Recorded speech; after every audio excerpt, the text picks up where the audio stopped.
دوستان اینجا فکر میکنید کجاست؟ اینجا فقط ایران خودمونه. خدا رو شکر مردم همیشه به شادی هستن و لذت میبرن. اومدیم با خانواده و دوستان یه سر حدس میزنیم البته کجا باشه. اینجا قلعه رودخان، هومن گیلان. این طبیعت زیبا رو که میبینید با این هیاهو، با این حجم عشق و حال، همش متعلق به فضای ناب و مالود جنگل‌های هیرکانی. این مسیر پاکوبا بوده که بالا رفتیم تا قلعه 1600 تا تقریبا پله رفتیم رسیدیم به این قلعه زیبا. هوا رو فقط هوا رو نگاه کنید، خداییش بارون میزد.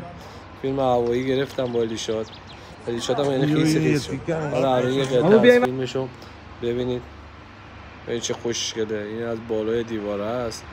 تنها قلعه آجوری کشوره و تنها قلعه‌ای که تا حالا نتونستم بهش اجازه پیدا کنم. این ایران زیبا. بله بفرست.